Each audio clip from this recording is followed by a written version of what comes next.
मित्रों नमस्कार। मैं एस्ट्रोलॉजर वीरेंद्र जोगड़ी आपका अपने यूट्यूब चैनल में हार्दिक स्वागत करता हूं और आशा करता हूं कि आपका स्नेह मुझे मिलेगा। इसी विश्वास के साथ आइए चलते हैं भाग 7 में। आज का मुख्य टॉपिक है 12 भावों के कारक ग्रह।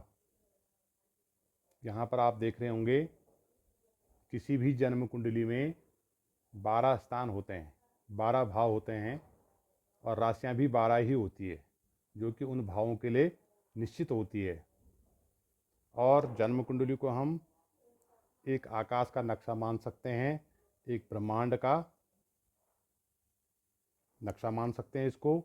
और उसी ब्रह्मांड को हमारे वैदिक ज्योतिषियों ने, वैदिक ऋषियों ने 12 भागों में इसको डिवाइड किया गया है। ब्रह्मांड को अर्थात आकाश को 12 टुकड़ों में विभाजित किया गया है और इन्हीं 12 टुकड़ों में, इन्हीं 12 भावों में प्रत्येक ग्रह को घर दिया गया है। तो वही हम आज इसमें जानेंगे कि कुंडली के जो 12 भाव होते हैं, 12 स्थान होते हैं, प्रत्येक भाव के प्रत्येक घर का जो है कहीं पर एक ग्रह कारक है, तो कहीं पर 2 ग्रह कारक होते हैं और कहीं पर 4 ग्रह भी कारक होते हैं। तो इन्हीं 12 भावों के कारक ग्रह के बारे में हम सबसे पहले जानते हैं। पहला भाव यहाँ पर आप देख रहे होंगे, ये मैंने यहाँ पर घरों के नाम अंकों से दिए हैं। 1 नंबर, 2 नंबर, 3, 4, 5, 6, 7, 8, 9, 10, 11 और 12 भाव। यहाँ पर अभी कोई भी राशि मेंशन नहीं है। कोई भी राशि अभी हमने किसी भी जातक की जब हम कुंडली देखते हैं तो उसमें हो सकता है यहाँ पर 5 हो, यहाँ पर 7 हो, यहाँ पर 9 हो, यहाँ पर 11 हो, लेकिन यहाँ पर हमने ये घरों के नाम कर्म वाइज रखे हुए हैं। सबसे पहला जो घर आता है, पहला भाव आता है 1 नंबर का, यहाँ के कारक ग्रह हो गए सूर्यदेव, अर्थात हम इस भाव को सूर्य का घर मानते हैं। पहले स्थान को सूर्यदेव यहाँ के कारक ग्रह हो गए। दूसरा स्थान यहाँ के बृहस्पति देव, यहाँ के कारक ग्रह हो गए। यहाँ के कारक ग्रह बृहस्पति देव हो गए। तीसरे स्थान यहाँ के मंगल देव हो गए। चौथे स्थान यहाँ के कारक ग्रह चंद्रमा और बुध, 2 ग्रह यहाँ के कारक ग्रह हो गए। पांचवें भाव, पांचवें स्थान यहाँ का कारक ग्रह बृहस्पति देव। छठे स्थान का कारक ग्रह शनि और मंगल, यहाँ पर भी 2 ग्रह कारक होते हैं। छठे स्थान के स्वामी शनि और मंगल, 2 घर, इनको 2 ग्रहों को यहाँ पर कारक ग्रह माना गया है। सप्तम स्थान के शुक्र कारक ग्रह हो गए। अष्टम स्थान के शनि कारक ग्रह हो गए। नवम स्थान के बृहस्पति और सूर्य, नवम स्थान के भी 2 कारक ग्रह हैं, बृहस्पति देव और सूर्य देव। दसम स्थान एक ऐसा स्थान है जहाँ के कारक ग्रह 4 ग्रह हैं, बृहस्पति, सूर्य, बुध और शनि।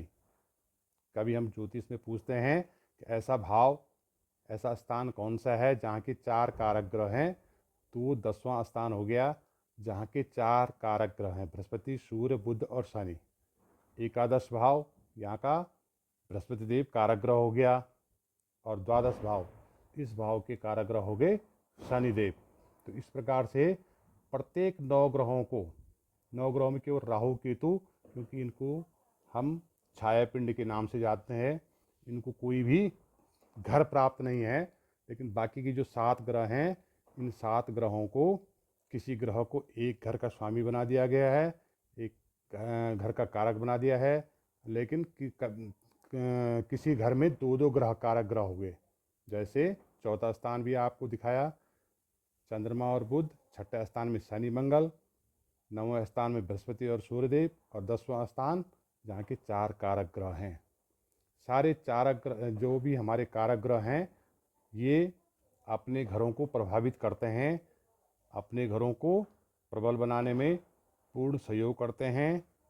केवल बृहस्पति देव एक ऐसा ग्रह है कि जो जहाँ बैठा है, जहाँ पर जो उसका कारक ग्रह है, अपने घर को मजबूती नहीं देता है।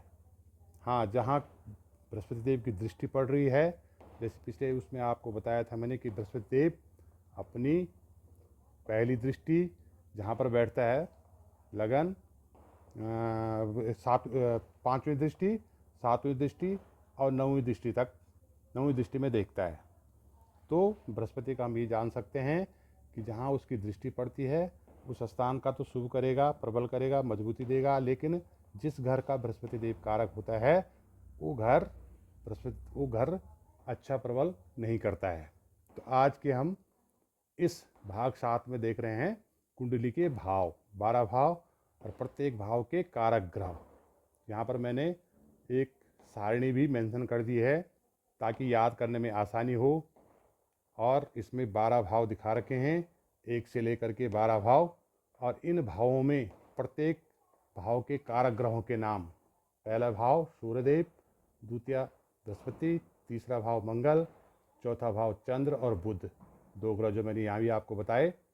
पंचम स्थान का बृहस्पति, छठे स्थान का शनि और मंगल, सातवें भाव का शुक्र, अष्टम भाव का शनि, नवम भाव का बृहस्पति और सूर्यदेव, दसम भाव का बृहस्पति, सूर्य, बुध और शनि।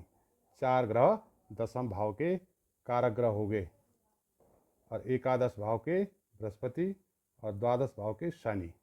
तो इस प्रकार से जब तक हम कारक ग्रह की जानकारी हमको नहीं होगी, कारक ग्रह हम जब तक याद नहीं करेंगे, तब तक हम किसी भी कुंडली का फलादेश सही प्रकार से नहीं कर पाएंगे। क्योंकि हमें ये जानकारी होनी ज़रूरी है कि किस घर का कौन स्वामी है, किस घर के कारक ग्रह कौन से हैं, पहला स्थान का कौन सा है, सातवें स्थान का कौन सा है, तीसरे स्थान का कौन सा है, चौथे स्थान का कौन सा है। इस प्रकार से जब तक हमें कारक ग्रह की जानकारी नहीं होगी तब तक हम ज्योतिष में सही फलादेश नहीं कर पाएंगे। प्रत्येक ग्रह अपने घर को अच्छा बनाना चाहता है, मजबूत बनाना चाहता है जहाँ का वो स्वामी है। तो इस प्रकार से हमने आज 12 भावों के कारक ग्रह के बारे में जानकारी ली। आगे भाग में हम देखेंगे कि हमारी चर राशियाँ कौन सी होती है, स्थिर राशियाँ कौन सी होती है, और द्विस्वभाव राशियाँ कौन सी होती है, उनका स्वभाव क्या होता है। क्योंकि राशियों को भी 12 राशियों को 3 भागों में बांटा गया है, जो हम आगे वाले भाग में देखेंगे। धन्यवाद, नमस्कार, थैंक यू फॉर वॉचिंग।